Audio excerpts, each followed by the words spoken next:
It's been a long road of recovery for so many people devastated by the floods, and to prevent a repeat from last year, the Regional Flood Control District is this morning actually launched their annual campaign to remind people to stay safe and to also get flood insurance. We talked to some of the residents affected by last year's storms who tell us that all they can do now is be proactive for what Mother Nature may have in store.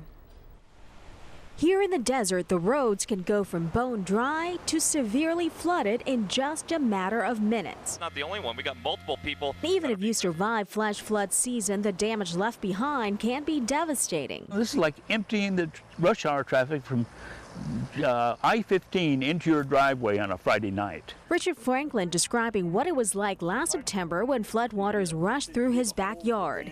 His house was spared, but it was a different story for his next door neighbor. It cost them to repair that house over there something like $250,000. More than 80 homes along the Desert Rose Golf Course sustained major damage in last year's storms and prompted Franklin to get flood insurance for the first time since moving to the neighborhood 30 years ago. I was trudging water up to like my hip. Last year's floods also took a toll on the home of Ann Van Doren and her husband on Naples Street near UNLV. Our cameras were there to capture the mess left behind. Since we were here last year, crews actually raised this dirt barrier to be higher to protect the water from the wash from going into the street. But for one man who used to live in this neighborhood, he said it's still not enough. A lot of mud, a lot of sand, dirt, sewage.